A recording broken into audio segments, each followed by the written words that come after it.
That feel when you record an entire video but realize something amazing at the end, so you have to do it all over again. Not fun. Originally, I was going to talk about Meltan, because the fascinating thing about Meltan is the more information we get about it, the more I dislike this guy. And the thing is, I didn't even go as hard as I should have in my video, because what Pokemon does is they upload a trailer at 6 in the morning if there's supposed to be a trailer that day, and I was up until 4 in the morning watching the League of Legends World Championships. Now, because of that, I was tired, but normally, like, there's enough that actually gets me to wake up. You know, if we get some, like, really hype news, a new trailer, something that gets me excited, I can wake up and I can do proper coverage. But I feel like I massively dropped the ball when it came to Meltan, because I just couldn't care enough. I saw this and I just gave up. And also, just like the long, drawn-out trailer of how Meltan works, a lot of the inconsistencies, I just wasn't having it.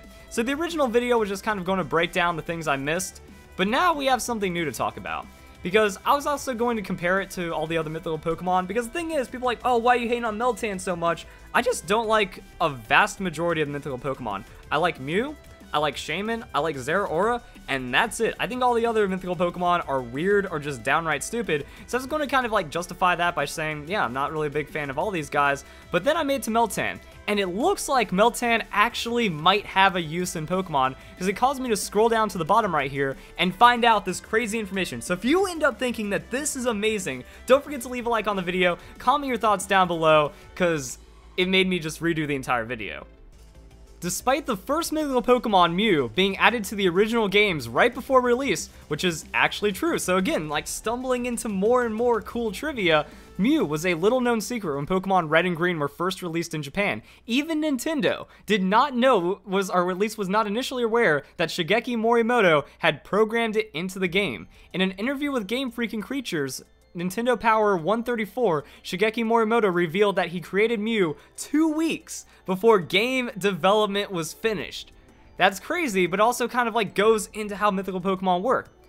But the concept of illusionary monsters already existed in Satoshi Tajiri's pitch for capsule monsters. They were said to be hard to encounter, hard to catch, or be impossible to catch if the player missed their chance. For example, there'd be a green dragon that could only be found rarely in a specific area of a dungeon, and it would have taken around 2 hours to find and catch. I like that. That's cool, and it also kind of ties in with how mythical Pokemon work in Pokemon Go. Now, I feel like the field research and all these like mythical encounters and the special research and stuff can get a little too tedious. Like the mythical discovery, when you get down here, catch 50 Pokemon using a berry, like it makes sense for getting Mew, because we had years of build-up, we had years of waiting for raids and legendary Pokemon, and finally like having this new method of obtaining it. And also Pokemon Go, it's supposed to be a slow grind kind of game. The experience it takes to get to level 40 is insane. The amount of candies and experience and Pokemon and Stardust that you have to end up burning is absurd. So you pretty much just play consistently every day and you eventually get rewards. So it kind of fits in with how to obtain Mew in this way. But I mean, evolve a Magikarp. That's an absurd amount of candies. Battle 10 raids, you know, make 20 great throws. There's also some other research ones, like the field research to get legendary Pokemon. Some of these are absurd. Like, what is it? Making make 3 excellent throws in a row. I struggled to make 3 great throws and like 20 catches. So like some of these, it's just unfun. And then there's other ones where it's like power up Pokemon 5 times depending on where you stand. Use a super effective attack in 7 gym battles. I don't know what that has to do with getting legendary Pokemon or learning anything about it. So that's why I was like thinking, man, it would have been a lot cooler if we had the new mythical Pokemon tying with Pokemon Go in some way. Like maybe you play Pokemon Go, you do that 2 hours of like adventuring or exploration, and that gives you a special item which unlocks an area in Pokemon Let's Go Pikachu and Eevee. Like, that's how you add post-game, because you could add another dungeon beyond Cerulean Cave, or you can have, like, the Cerulean Cave depths, where it's even more harder and challenging, and that's where you just have to spend hours and hours to find this new mythical Pokemon, as long as it isn't Meltan. I would not waste my time on this guy, but I think they could have, like, done the Green Dragon. They could have done more to really bring all these other aspects of Pokemon together. I'm also wondering how the research is going to go for Meltan, because I feel like it could be something that's going to take a while, but then there's just way too many of them. And that kind of goes into some other complaints I was going to say in my original video about Meltan. For starters, this design. WTF is this design? Like, I thought about Zygarde when I was like recording the video, but again, I was just too tired and wasn't really hype enough to care about like going for the best coverage, which I'm actually really upset about, which is why I have to make this follow-up video. But yeah, it's a knockoff Zygarde that looks like Regirock, that gives me those Golurk vibes, and I don't like it. You know, I'm okay with Regirock, because the thing about Generation 5, when it comes to like all these designs that just knock off original Pokemon designs, it's very uninspired, and I feel a lot of that with Meltan. But when it came to like the first couple of generations, even into like Generation 3, this was a unique design. This had a lot of cool stuff going for it. Not my favorite Pokemon, not like the best designed Pokemon, but in its lore, as the Pokemon fits in the world, it's really cool. It makes a lot of sense. I was harping on industrial Pokemon because I don't like Meltan at all, but other industrial Pokemon, they work in the world so much better. Voltorb Electrode, infinitely better than Meltan. Same with Magnemite Magneton, actually one of my favorites growing up as a kid because they just fascinated me, and even going Grimer into Muck. These Pokemon are more well designed in their simplicity and make a lot more sense than their counterparts in the 5th generation or something like Meltan and Magearna. That's another thing, like the mythical Pokemon started getting weird when it's like, oh, Magearna. It's a mythical Pokemon revealed before its generation. It was actually the first 7th generation Pokemon that we knew about, and it was like this early access mythical Pokemon that just kind of added in. So Meltan's doing that as another metallic industrial style Pokemon that really just is so uninspired. It's a blob of silver Ditto with a real world item slapped on top of it. Nah, I don't think it makes sense. And then the mythical idea. I love how it's described as illusionary Pokemon, because that goes back to the original Mew lore. That the original Mew lore is that it's so rare it doesn't even exist. That few people even thinks that it exists, and it's your job as a trainer to discover this Pokemon and realize all this crazy stuff about it. So it transforms into other Pokemon, it goes invisible, and it's really just cheeky and elusive, so some people don't even think it exists. And then going back to the first movie where they find like the Mew feather and then they use it to clone Mewtwo, and then the mythical Pokemon creates the first legendary Pokemon, I think that's all awesome. And then it goes into Capsule Monsters, which has also gotten a lot of press recently because Capsule Monsters, the original Pocket Monsters, Pokemon, has a lot of beta stuff going on. And then we had the Pokemon Gold and Silver demo that gave us all kinds of new beta Pokemon we've never seen before. And then we also had the Satoshi Tajiri, like, I don't know what it was, like a novel, or like kind of like, we just had he like published a book recently that had a lot of other beta Pokemon designs, a lot more information about Capsule Monsters, so we're learning a lot more about this old stuff going in Pokemon, and it works a lot better, it makes a lot more sense.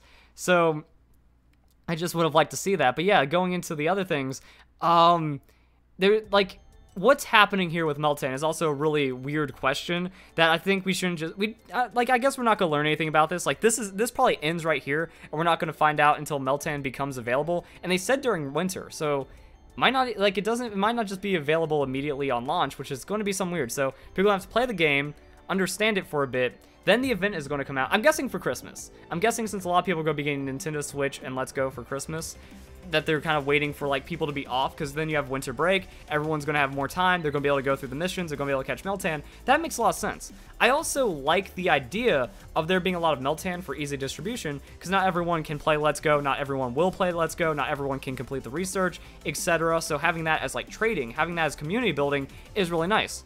But I don't think we're going to figure out what this is until it actually is released and happens inside the game. But then what's happening here? Because when it comes to Zygarde cores, the Zygarde cores, they're something else. They're not even Pokemon. So yeah, you know, each of Zygarde's forms are made by gathering together its cell-like components called cores and cells. Neither cores nor cells have the power to battle on their own as individuals. Only when gathered together they can take the action of Zygarde.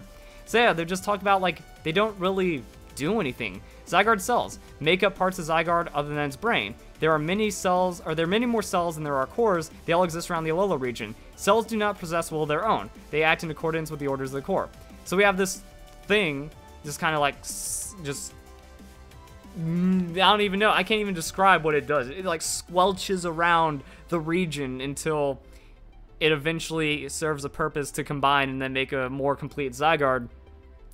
So it doesn't count as a Pokemon. But Meltan, not only is it a Pokemon, it's an illusionary Pokemon, and it's supposed to be very hard to find, but then when you get enough of them together, it forms into like a new form. But is it going to evolve? Because like, I would be down with that.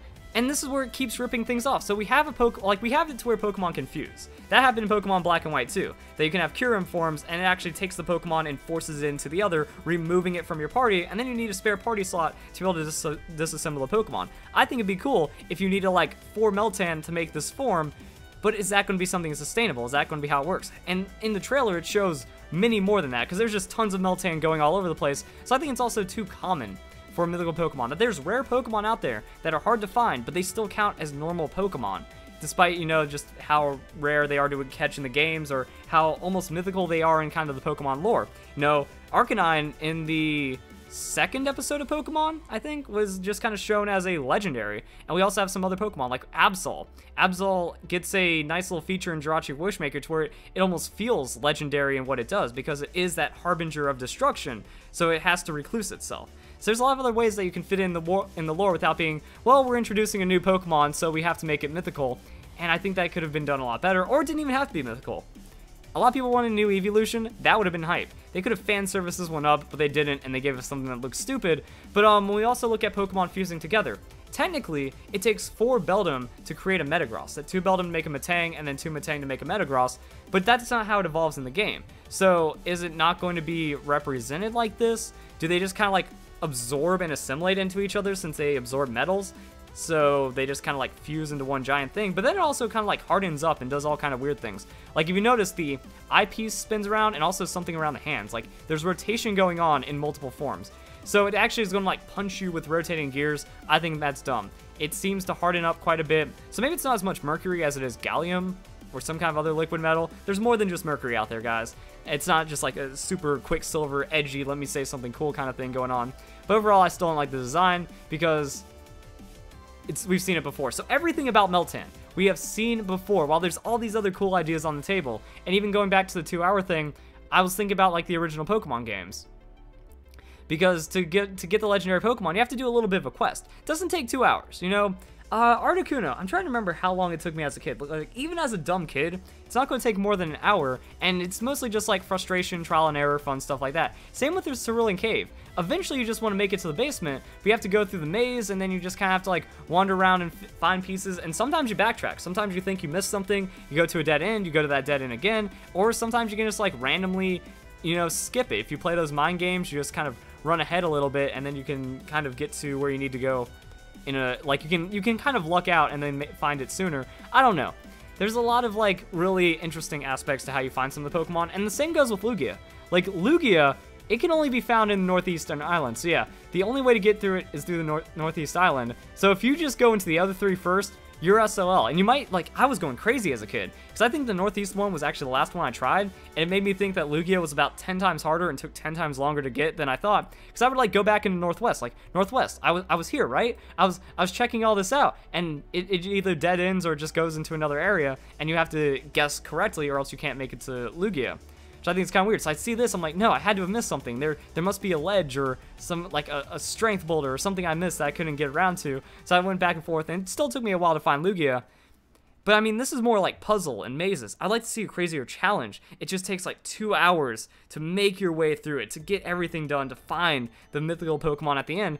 And I think it'd be cool if it also only gave you one chance. Like the game saved before you did the encounter. That way you couldn't stop reset it. You get your one shot, your one opportunity. That's it. So there's a lot of things that could have gone different. I think the design is terrible, even more so uninspired. In my last video, I made the comparison to minions, because you can have something that looks stupid, and just because they behave all funny and silly and stuff, that doesn't make it, well, that doesn't make it a good design. Meltan's a minion of Pokemon, and that's why it's my least favorite Pokemon to date. So I think that's kind of it, you know, taking an idea and then actually having to redo it because of all the cool stuff that we found out on top of that. And it really kind of shows, like, the more, it makes Meltan look worse, because there's a lot of other cool lore aspects behind Mythicals, behind what happens in Pokemon, but Meltan is just completely uninspired in design, in execution, in inspiration. I just can't respect it. So if you guys enjoy the video, hope you all have a nice day. Thank you very much for watching.